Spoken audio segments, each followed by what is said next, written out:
The debut of the GP2 series came a year ago in Imola, Italy. The sophomore season has brought the teams back to the circuit named for the late Enzo and Dino Ferrari. Welcome to race 3 of the 2006 season of GP2, the final stepping stone for future Grand Prix stars.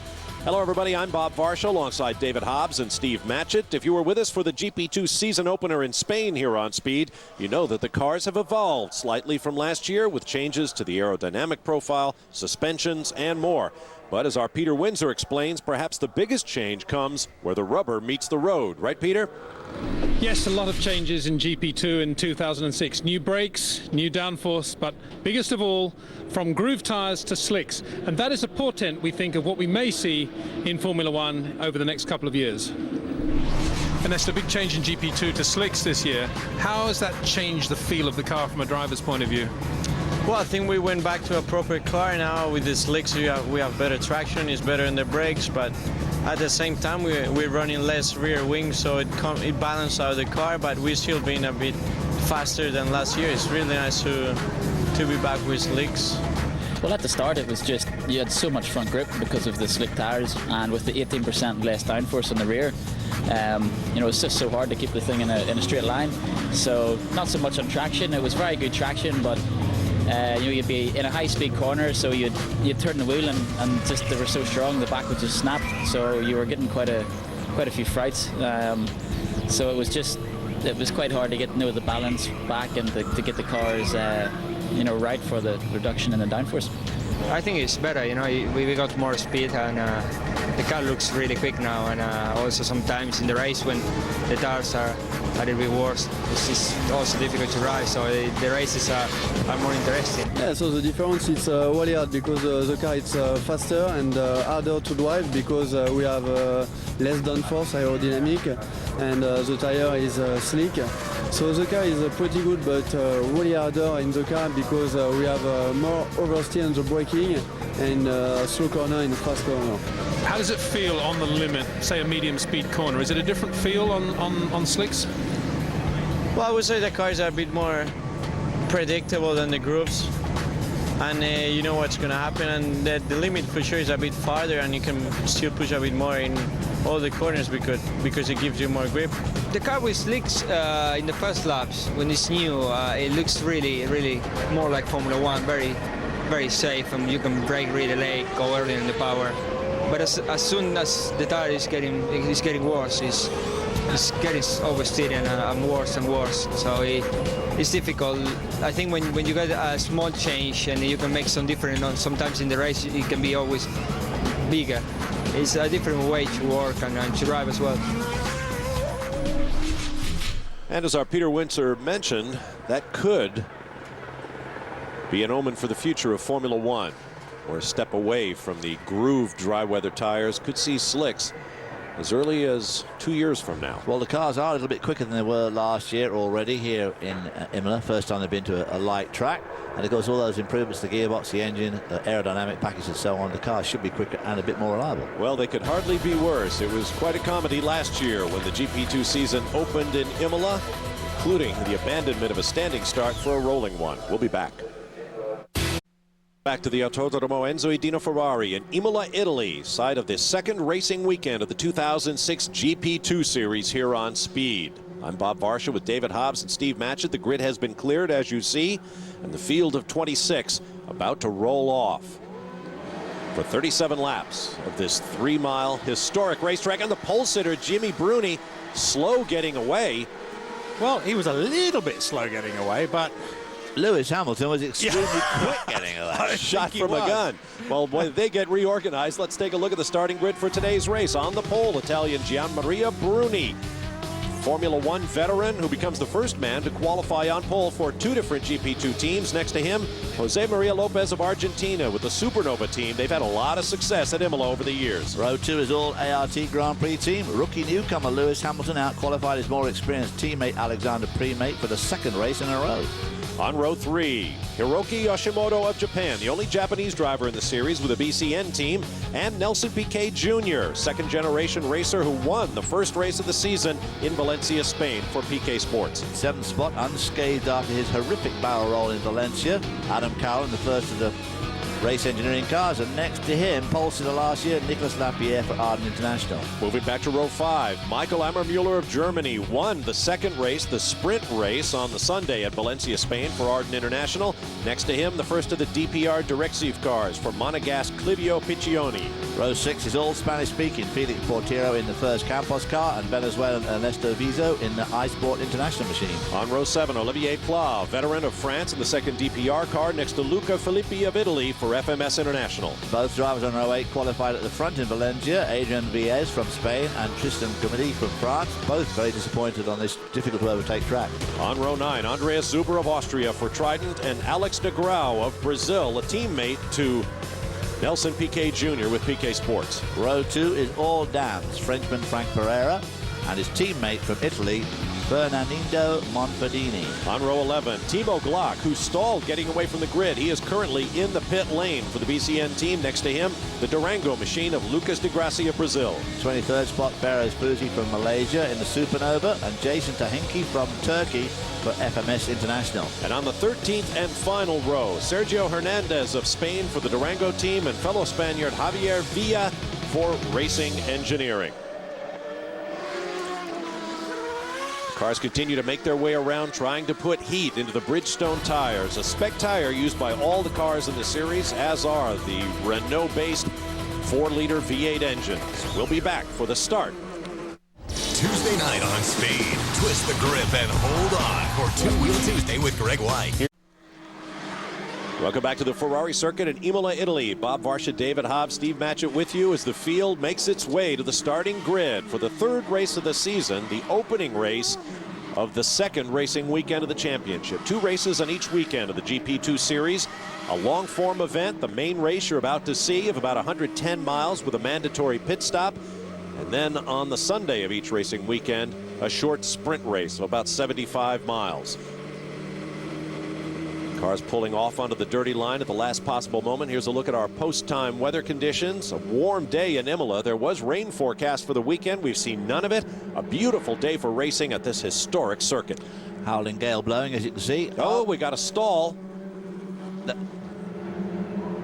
Wasn't sure which car, one of the Campos racing cars.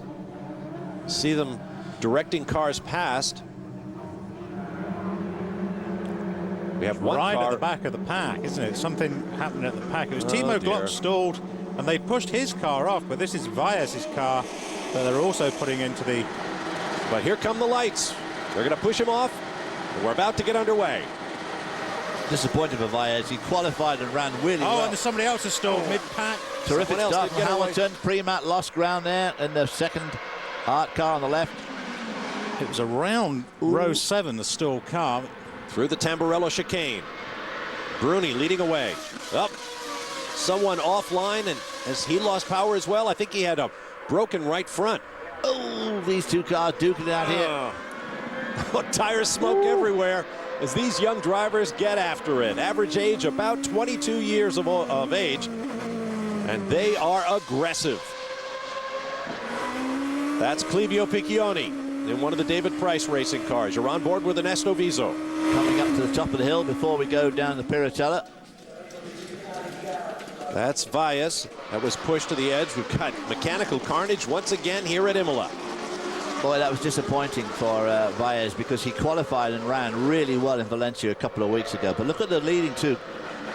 Bruni under pressure now from Lewis Hamilton as they go through the top chicane for the first time.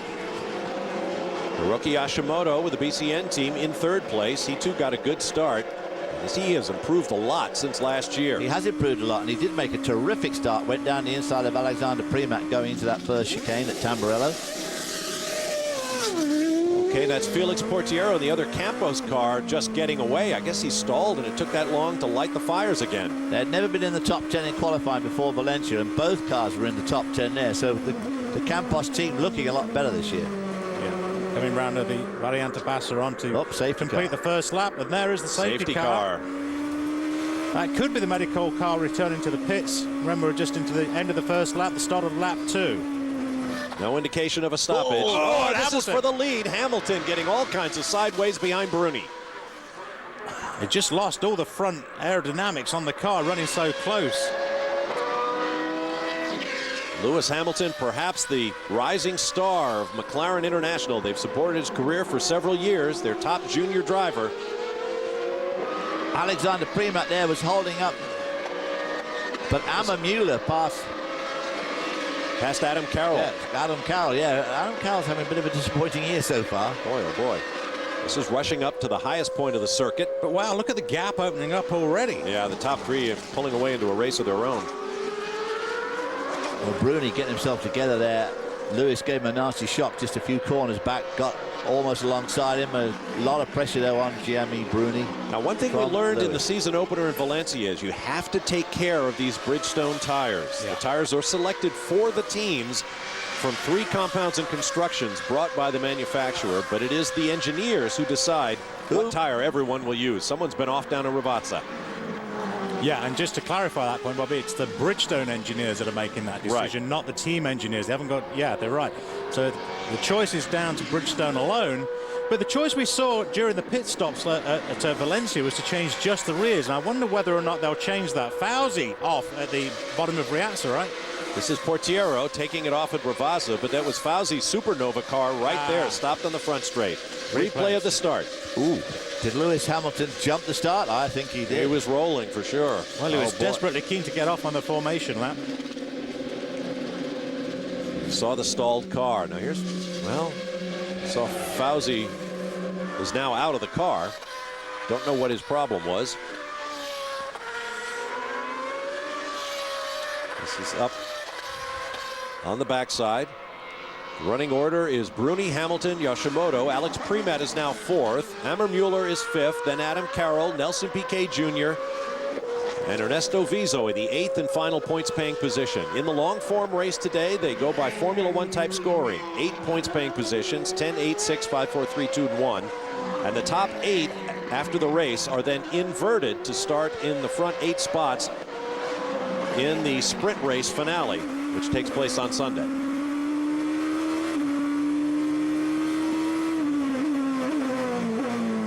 Four-liter V8, Formula 1 style paddle shift and sequential gearbox. Chassis built by Dallara. Dimensionally, the same size as a Formula 1 car. See the running order, and obviously no stops to this point by the front runners. I'll tell you a guy that's going to be somebody that people are going to be watching. That's Amar Mueller there, running in 5th at the moment. He won the sprint race in Valencia after finishing 8th in the long race. And I don't think anybody had really heard much about Amar Mueller before, but they're certainly going to hear about him now. Lewis Hamilton's dropped back a little bit. That aggressive driving might have put a bit too much heat in his tyres. Yes. Perhaps he's resting himself in his tyres for a little bit. This is a very, very early stop for Vizo. They're going to change rear tires. That's the same pattern we saw in Valencia, the opener. Of course, they're obliged to pit in this race. And we did see some of the early runners do exactly that. Change just the rears, but in later, I think these tyres just tend to go off. I'm suspect about the wise move of changing the tyres so early. I mean, it gives them track position possibly, but they've got to put a lot of miles on these tyres. Well, if you watched the race yesterday, you'd have seen Adam Carroll got stuck behind Barrows Forzi, and I think he should have come in to change his tyres earlier, but someone very sideways down there in the Aqua Minerale corner as you watch Jimmy Bruni bounding over the curbs, and as you must do. 36.290, another fast lap for Bruni, so he's pushing. The fast lap is worth a point. Last year it was worth 2, but this year just 1. Bruni beginning to draw away from Hamilton a little bit. I think Hamilton, as you were saying, David, I think pulled back, probably put a little bit too much heat into the tyres. We saw that he was struggling with downforce on the car, regardless of the fact that these cars are designed to run a limited form of underbody wing to try and pull the car along as well. But I think the engine overheats as well. You get behind, just like the Formula 1 cars, you lose the airflow from the car in front and the thing will start to overheat. Well, there you see Lewis Hamilton with the fast lap and that point that goes with it. Maybe old Lewis Hamilton's just playing it cool here, letting Jimmy Bruni run away there and overheat his tyres, and then he can pounce later on. Oh, we've got another off at Ravazza. We've seen this among the Grand Prix stars as well. It's a very difficult corner. You overcook it, you're going to be in the kitty litter quickly. That was Javier Villa in the racing engineering car. I wonder if they just told Lewis Hamilton to cool it. He was so aggressive all over the back of Bruni's car. They just said, hey, back off a little bit. It's a long race. He failed to make the pass when he really wanted to, and then having failed, because we know it's very difficult to overtake here at Imola anyway, and they probably just want to let the race run out. They're pulling away from the third gate. Yoshimoto in third. Alex Premat, Lewis Hamilton's ART Grand Prix teammate, takes his shot at fast lap. We'll see a lot of that as the fuel burns down. No refueling on the pit stops, so the drivers will come out with a lighter car and fresh rubber, at least on 2 of the wheels. It's that downhill plunge to Ravazza that can catch you out. Viso, who had that early stop for his tyres, is now down in 18th position.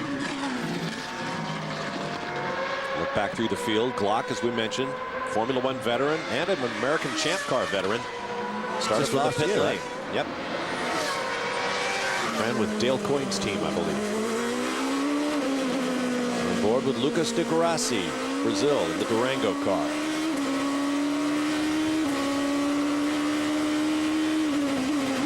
Coming into the Variante Bassa there. Someone peeling off. That's Olivier Pla. Yeah, just the rears again. So I'm surprised at that, I must say. They're the guys on the scene. They're the guys looking at the tyre wear, but looking at the way the car was handling in Valencia towards the end of the race. Have here. Oh, you can't do that. Well, that's Glock being escorted off the racetrack. Oh, excuse me, Frank Pereira. No, you can't do that. That is something you can't do. He's racing and it's just being stupid. Nicolas Lapierre is one of the stars of last year. He's down in 17th spot, having made his stop. The problem with not changing these front tyres, I'm sure the engineers, the team's engineers, are thinking the tyres are working a lot better. So look at this replay. Because Nelson Piquet Jr. working his way forward, passing Adam Carroll.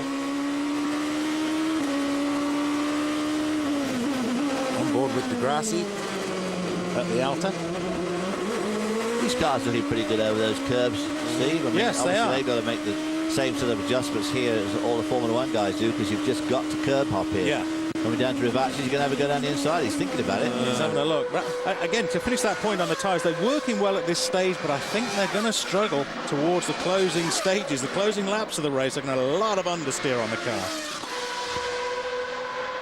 Right now, Jimmy Bruni, who went through several teams last year, even wound up in litigation with one of them before he and his manager decided to found their own team as de Grassi pits. Right now, Bruni has gapped Hamilton by more than 2 seconds. Again, a change of rears. That was a nice controlled pit stop. Good job, boys. Picked up a piece of something on the left front. Cars look like they would be fun to drive, especially with the slick tires here. I think that's the sticker on that left front tire. I don't think they changed the left front. No, they didn't change the front. Down to Tamburello. Corner forever associated with the late Formula One world champion Ayrton Senna, who was killed in an accident there just under 12 years ago. There are your front runners. We'll be back in a moment with more of the long form race on the GP2 series from Imola.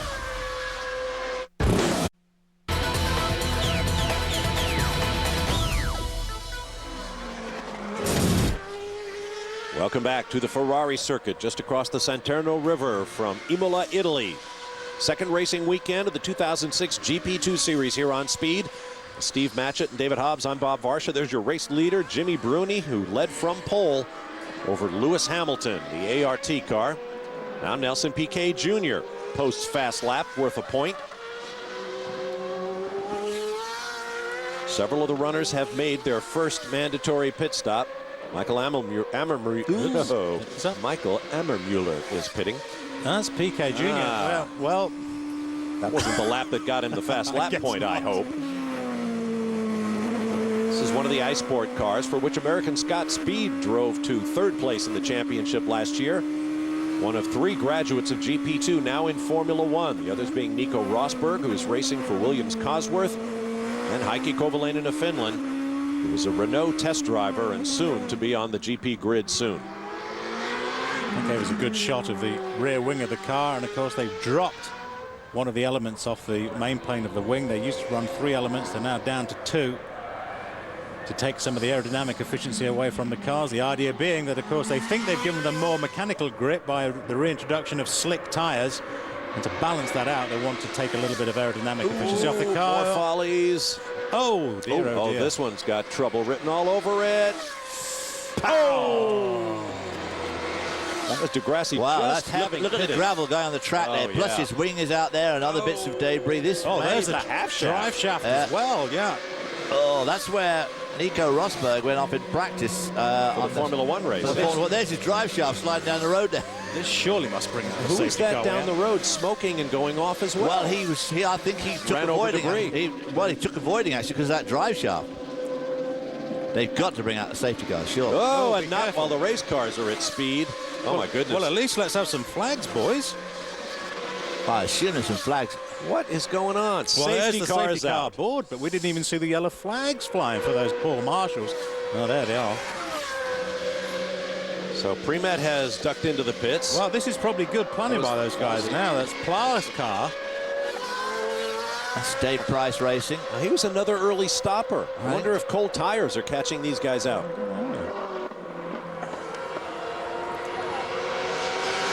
He's on lap 9 of 37.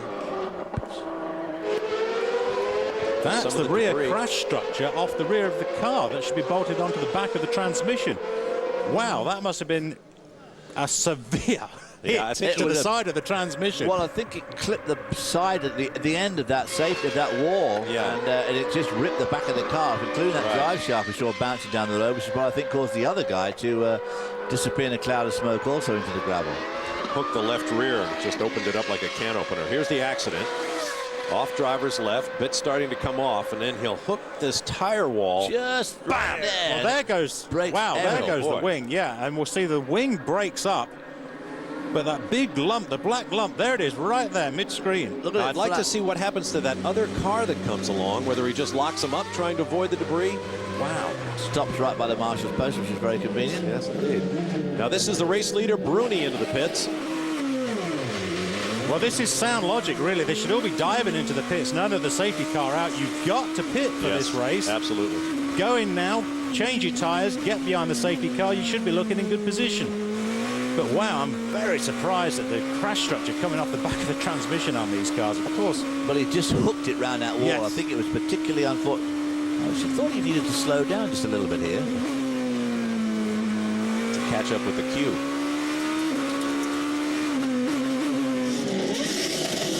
Team block. There's the safety car. This may be some benefit to Glock. Okay, we're on board with Jimmy Bruni as he takes his place behind the safety car.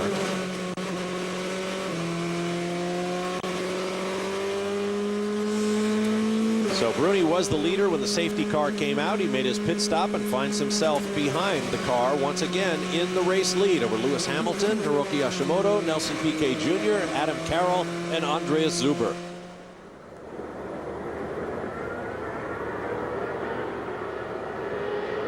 Yeah, Hamilton's not second.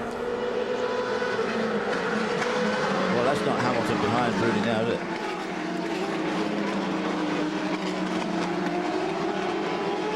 Well, that's not Hamilton behind Bruni now. No. And I'm a little curious about how Bruni was allowed to pit and came out behind the safety car again. Yeah. Unless they're going to wave him by. I don't think he should be the race leader. And keep in mind, safety cars and monitoring track position during safety car periods, frankly, is not a strong suit of international single-seater open-wheeled racing. It's not a procedure they're as used to as we are in American open-wheeled racing. Can't tell if the lights are still on the safety car. I think they were. It's difficult to tell because of the light. Yeah, there they are. Okay, so we'll have at least another lap.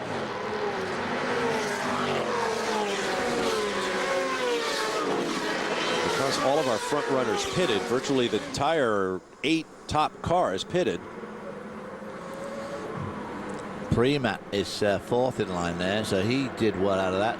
Now Hamilton is being shown as the race leader. With Bruni in second, Yoshimoto third, PK fourth, Primat fifth.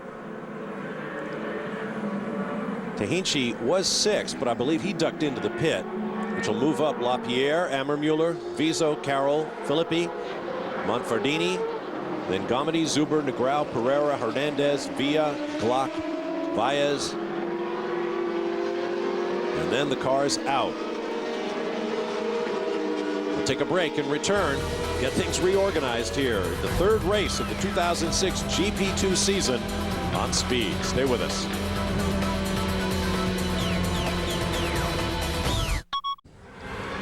Welcome back to the Ferrari circuit at Imola. We are back underway. The third race of the GP2 season for 2006. There's some confusion about the running order, but they have turned them loose. Lewis Hamilton shown as the race leader, but that is not his car out front. That is Jimmy Bruni, followed by Hiroki Yoshimoto. And Nelson Piquet Jr. giving him a very hard time out there in third spot. Well, I hope they've managed to get some heat into these tyres after running behind that safety car. And Primat in the white car, the first of the ART Grand Prix machines. The team co-owned by Nicolas Todt, Felipe Massa's Formula One driver manager and son of Ferrari team principal Jean Todt. And then Lapierre and Amami. Oh, it's squeezing to the right. This is down to the Aqua Minerale.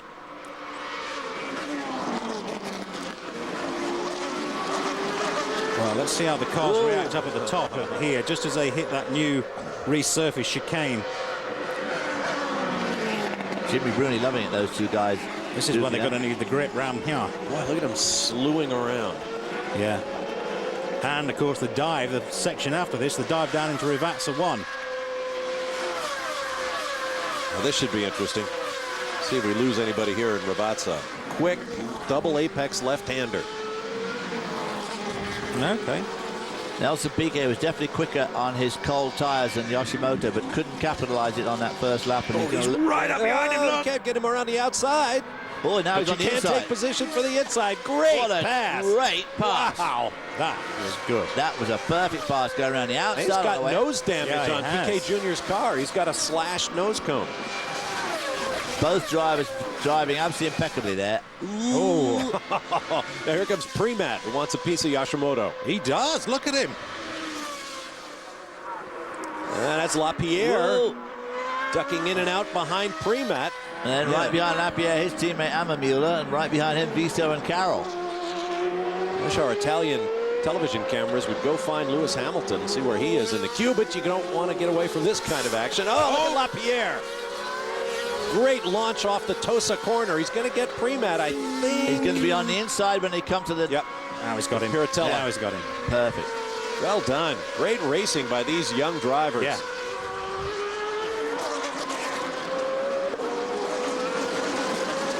Through the Aqua Minerale corner, climbing the hill.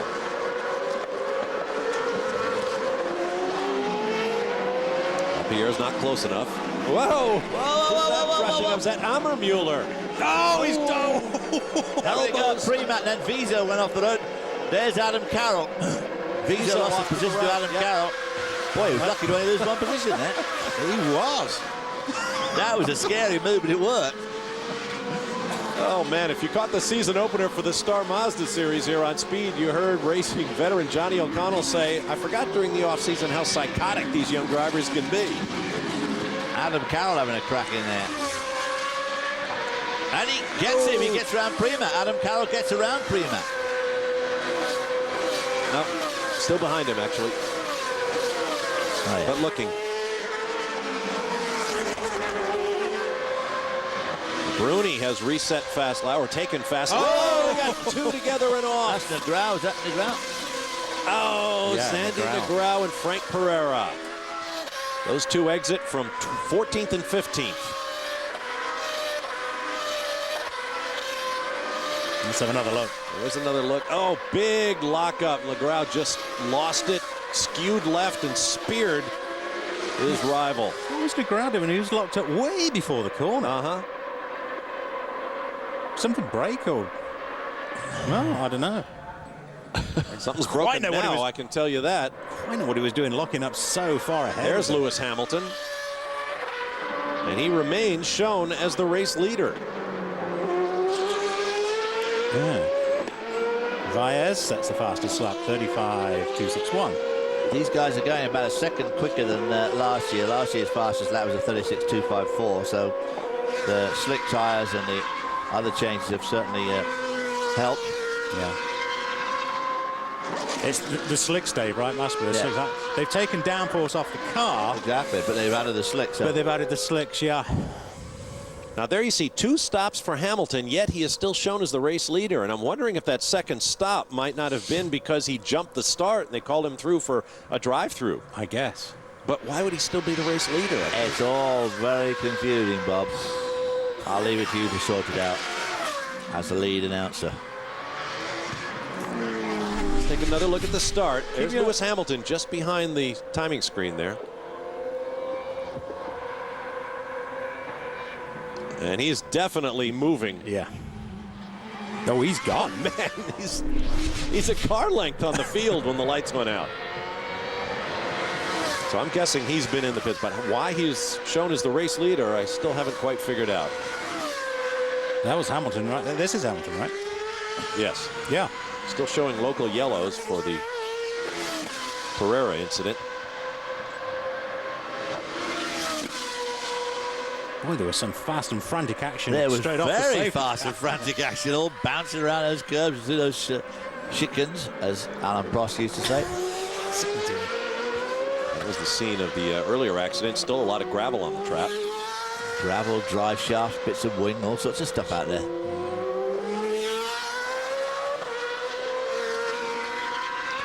I have to say, personally, I think it's a great move to put these cars onto slicks.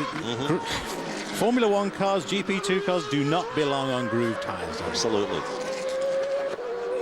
Oh, come, Steve.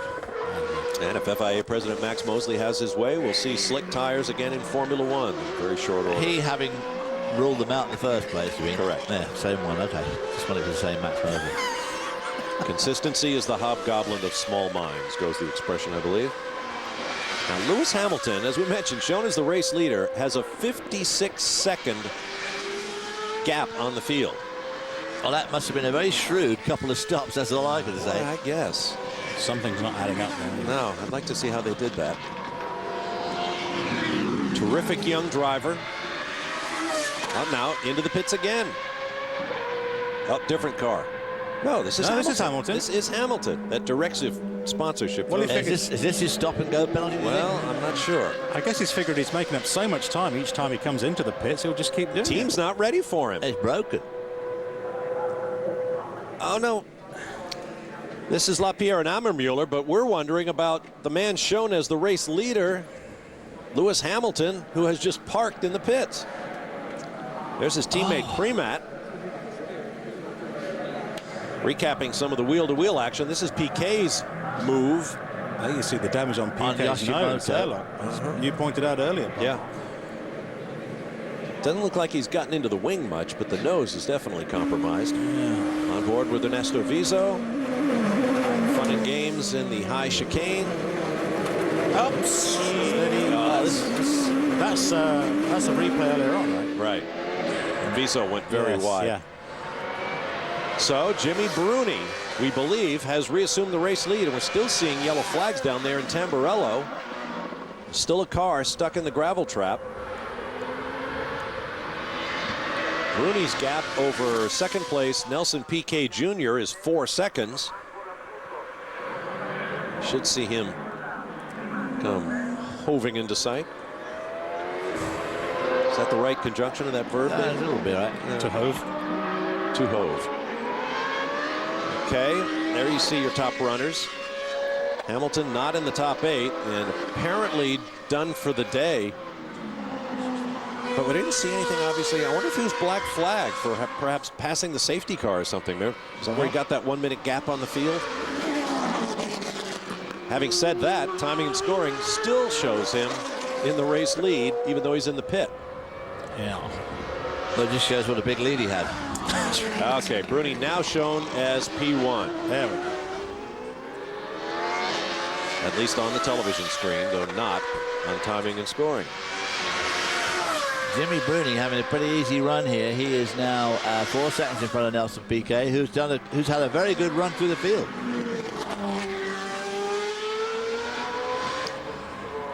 Approaching the halfway point in this 37-lap race, and it's been interesting to say the least. Formula One veteran Gianmaria Bruni with Trident Racing in control over Nelson Piquet Jr., Hiroki Yoshimoto, and Nicolas Lapierre. We'll take a break and return with more from the Ferrari circuit in Imola, Italy. Welcome back to the Ferrari circuit in Imola, Italy. Race 3 of the GP2 series for 2006 here on Speed. I'm Bob Varsha with David Hobbs and Steve Matchett, planning a commando attack on the Italian television truck, because from the pictures we're seeing, we have no idea what's happening in this race, frankly. Lewis Hamilton, once shown as the race leader and a full minute up on the field, is now shown as officially retired, but we have not seen his pit. No word as to why that young star is out of the race. Meanwhile, Gianmaria Bruni, who started from pole position, is shown as the race leader. There you see Nelson Piquet Jr., who won the season-opening race in Valencia, Spain. He is the current points leader in the series coming into this third race. Qualified 6th, so he's made his way up to second spot. He's the points leader, as you say, and of course he's made a pretty clear statement going into the season that he has to win this championship if he wants to get into Formula One, and he only wants to go into Formula One with some really good, strong credentials behind him, and the way he feels to do that is to win this championship, and looking pretty strong at the moment. Yeah. Well, he'll only be allowed in Formula One with some strong credentials behind him, won't he? Had a couple of pretty brave old moves this afternoon.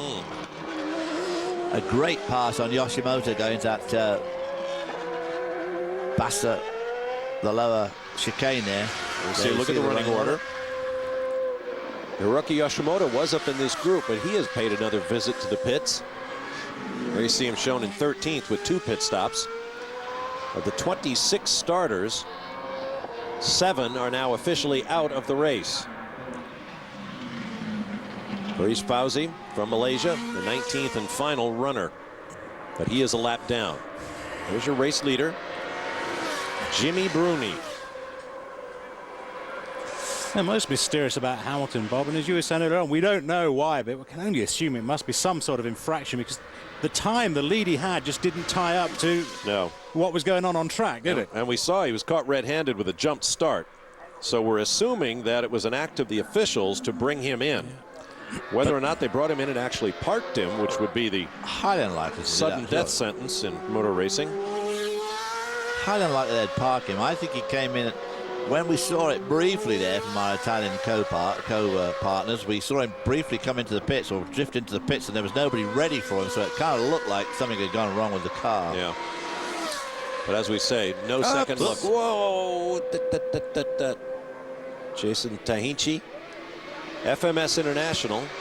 The F stands for Fisichella, as in Giancarlo Fisichella, star of the Renault Formula One team, who is now a car owner, and it must be said, had a brutal welcome to the series in Valencia, where both of his cars fell out of the first race of the season.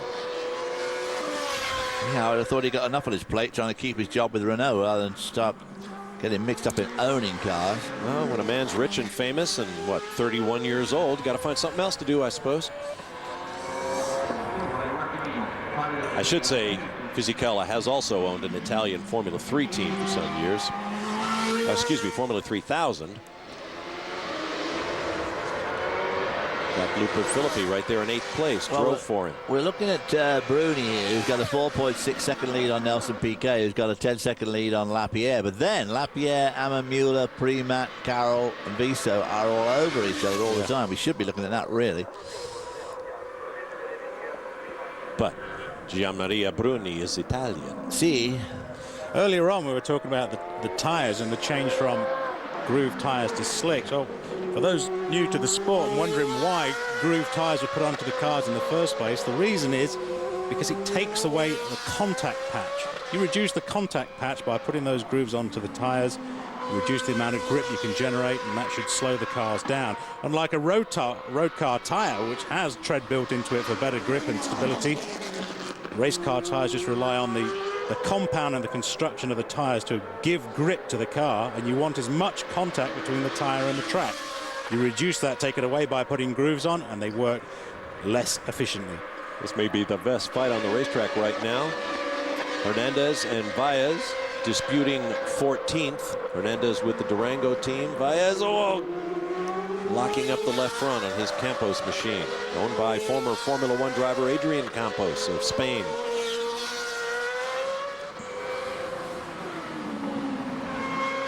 But in a series like this, what are we watching here? This is a replay of Baez, who made the podium in the season opener in Valencia.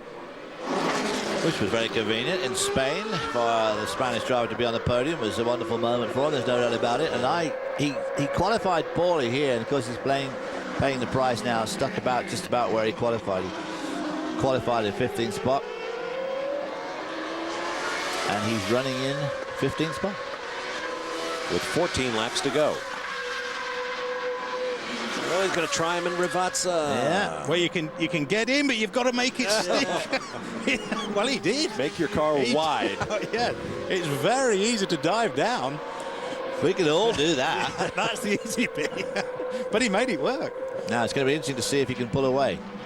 He's got a bit more speed. Oh, his car's sliding around now. Well, actually, I think his opponent has slowed dramatically.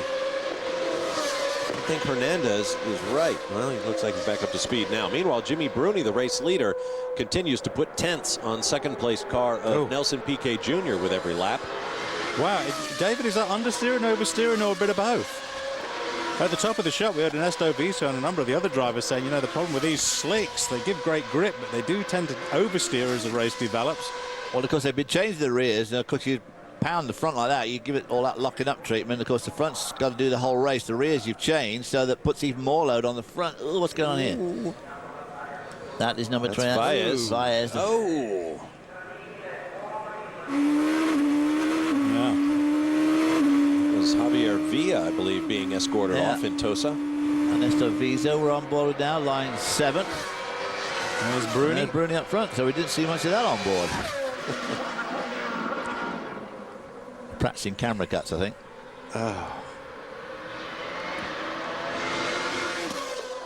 So Jimmy Bruni continues on his way, perhaps the oldest driver in the series. He has this one firmly under control. We'll be back with more of the third race of the 06 GP2 season here on Speed.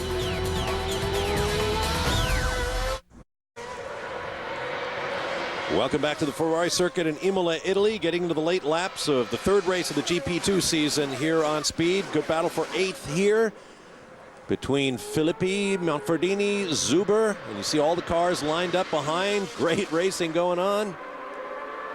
Fauzi, getting off at the back, had a problem. Down the inside. No. Oh.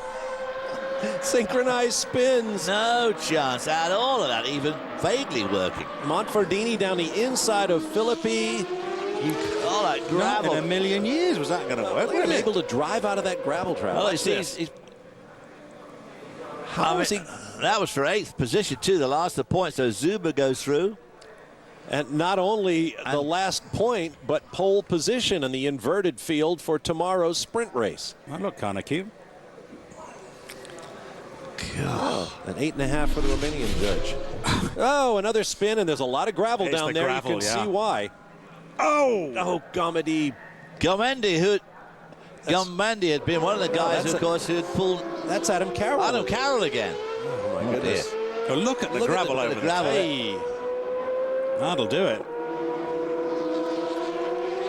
I think someone just passed under the yellow flag, too.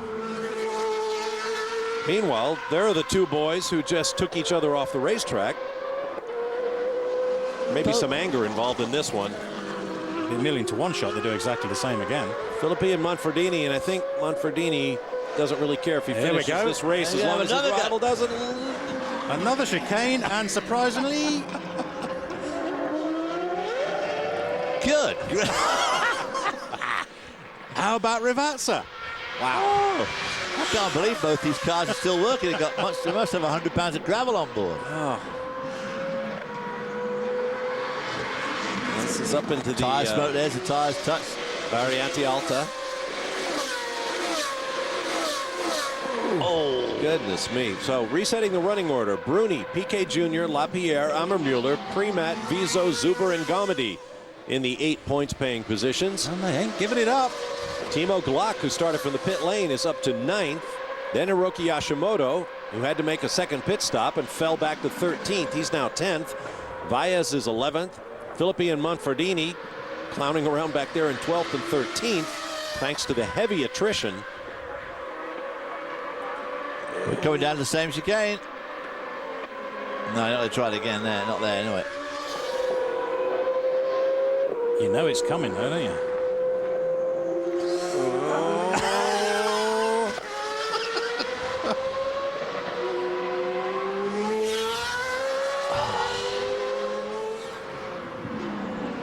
And the Piratella, it's all a bit quick, this is here. And the Aqua Minerale. Heavy braking. Felipe seems to pull away a little bit down there. Manfredini. Some trouble coming now, out. Of course, he comes out of here better, I think, than Felipe. So he, whoa, laying black rubber there. Yeah, they're both oversteering badly now. Tyres going away into the chicane. Well, they certainly haven't been nursing their tyres, have they, for the last 3 laps? They haven't been nursing fronts rear running. Yeah.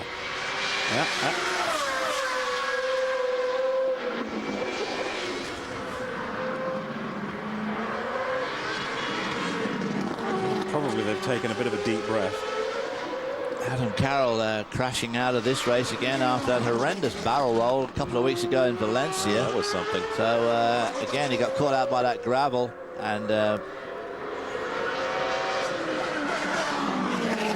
here's Bruni up at the Alto. Just the gap onto Piquet Jr.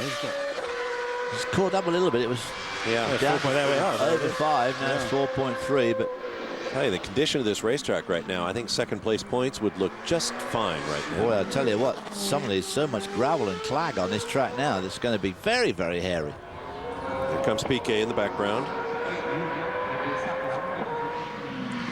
Ammermuller having another great weekend. He won the sprint race on the Valencia weekend. He could be in a position for a podium here if anything further happens in the 8 laps remaining here at Imola. We'll take a break and return.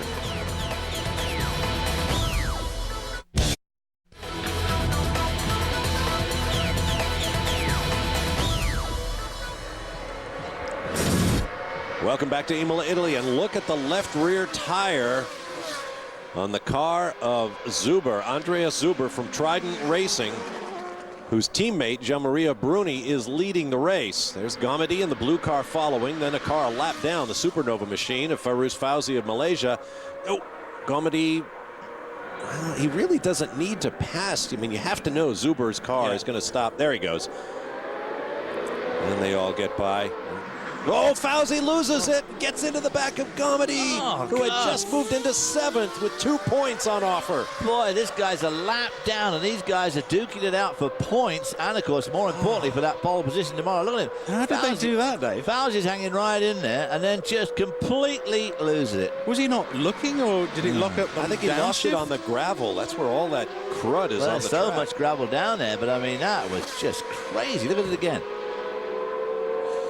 He was locked up sideways and Meanwhile, just zoom Zuber right into the back of him. Clunching along there with that left rear tyre disintegrating right around his ears. He wasn't distracted by looking at Zuber's tyre, was he, in the mirror?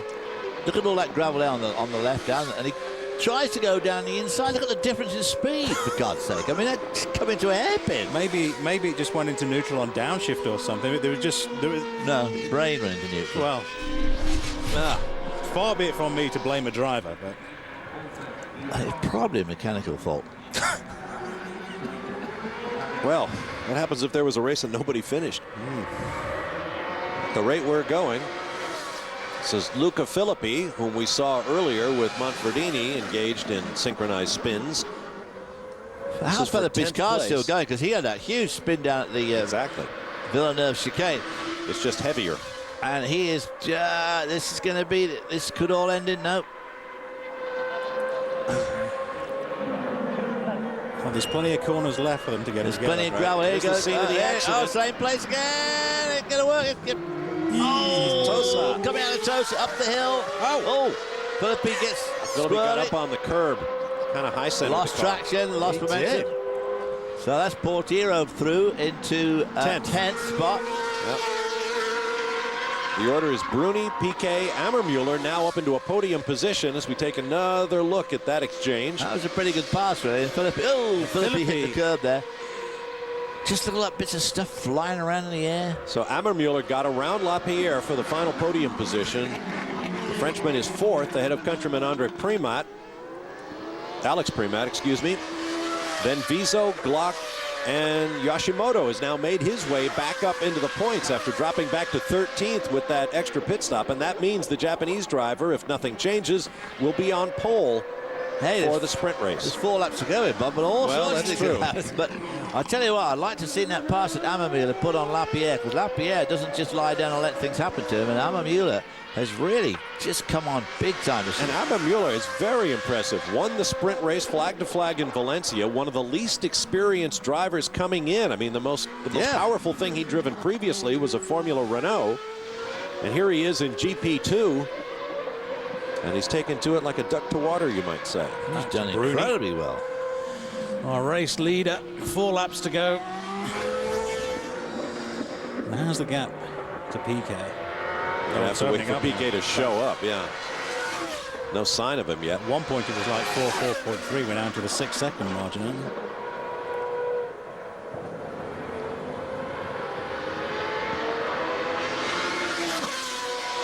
Bruni has developed a reputation as a bit of a hard man, but he's showing here today that when he gets what he needs, he can get the job done.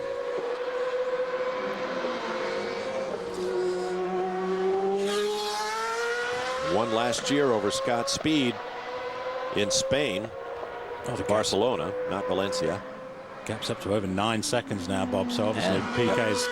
He's content with second. Yes. His tyres look pretty good too, don't they? You don't see any nasty, whereas his teammate, of course, his left rear was completely rooted, but of course, I'm sure he's driving better than Zulu. Absolutely. I think just sensible driving, conservative driving. I mean, out in front and leading the race, but those other guys, I mean, absolutely duking it out corner to corner, and the car sliding all over the place. Lock it up right, left, and center, of course.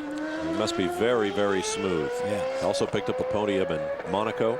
Yoshimoto too has driven extremely well. He was right down languishing in like 23rd spot after his second stop, pulled himself up to 8th. And as we've already said, it's the last point, but more importantly on the pole for tomorrow. And the speed he's got, if he starts on the pole tomorrow, he's going to be tough. Boy, these laps go quick, don't they? We're only here a minute ago. And Timo Glock too has had a terrific run up to 7th, starting in 21st in theory, but stalled on the pits up to start from the pit lane. So there's just absolutely nobody around him, is there? Demonstration drive, is it? Cars parked all around the place, leaning against the wall. Jimmy Bruni goes well around Imola for sure. He scored points with 2 4th-place finishes here last year when we had all that mechanical trouble as the GP cars took to the track for the first time. Lots of clutch problems.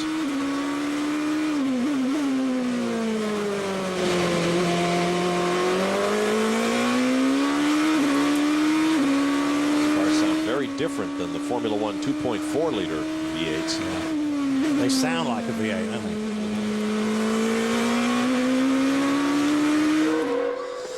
Well, they have that odd exhaust system, that 8-into-1 exhaust we talked about last year here on Speed. The best explanation I've heard from that is, well, they use it because it looks kind of cool. Very technical. Well, this is a good reason for it. Yeah, why not? Could it be more cost effective to have a single exhaust system? Well, I mean, if you look how the Formula One cars work with the 2 banks just exiting through the top of the bodywork, they use such short rams on them that must be cheaper because it's less material. This is a much more complex piece of engineering. But I don't know. Let's have a look at a replay here. That's Nelson Piquet slowing up, and that's the second place going by. Yes.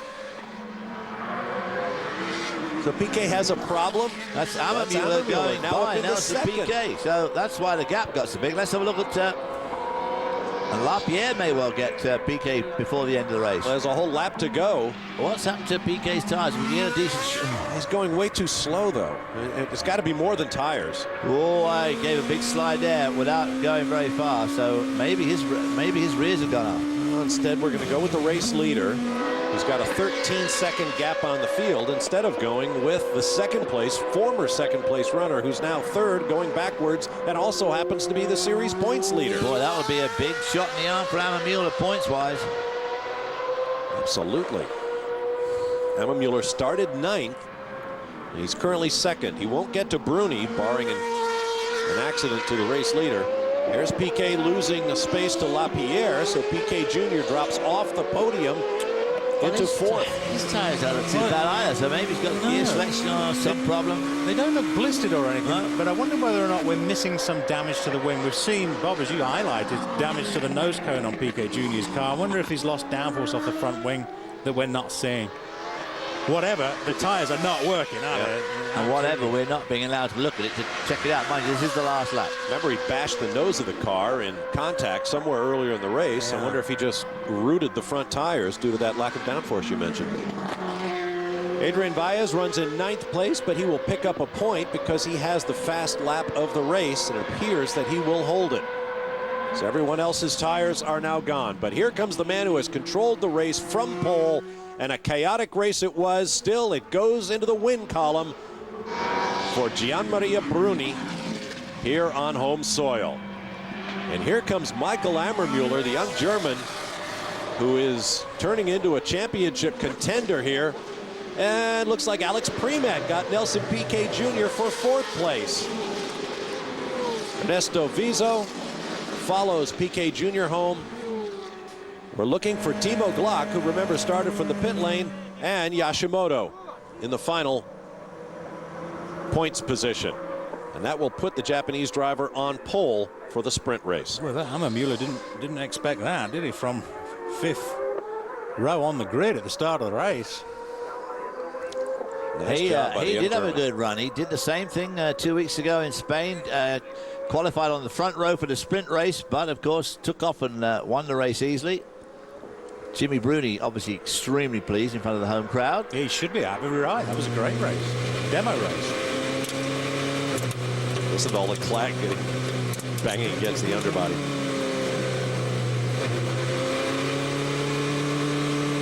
Well, a big moment for Gianmaria Bruni, winning his home race. One thing every racing driver loves to do.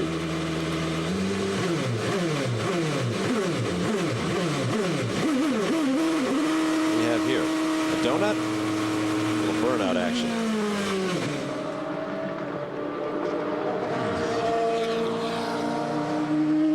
And the traditional salute by the corner workers waving their flags.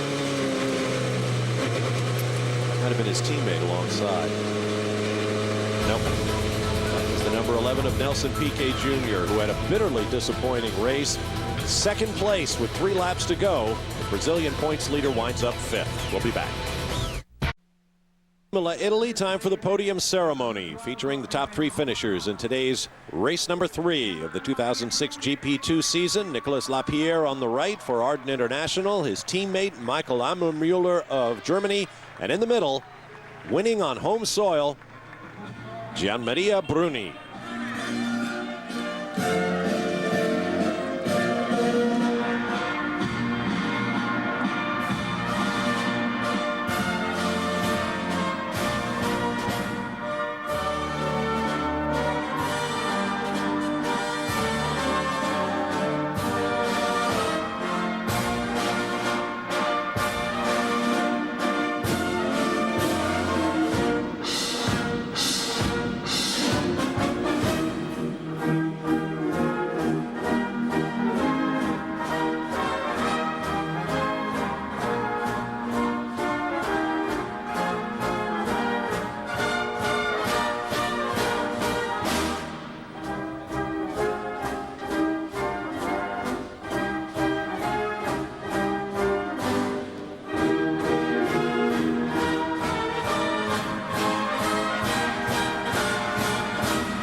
Great moment for Jimmy Bruni.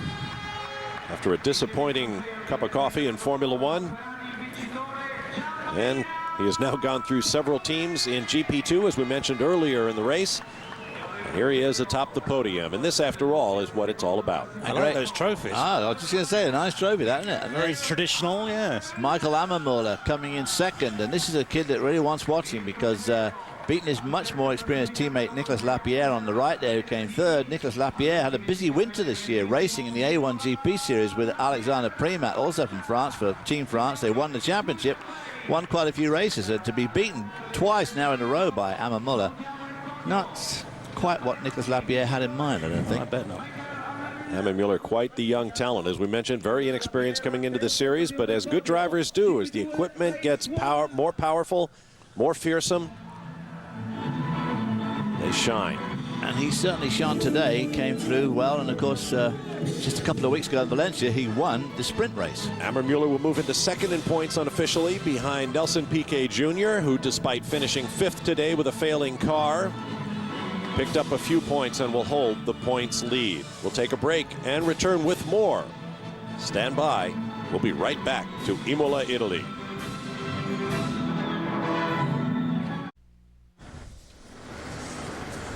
Welcome back to Imola, Italy, where the first race of the second GP2 weekend of the season has now taken place. Let's take a look at the results. Topped by native son Jimmy Bruni. Jimmy Bruni had a great race. So did Michael Imola, pulling way up through the field. Nicolas Lapierre there in the Arden car.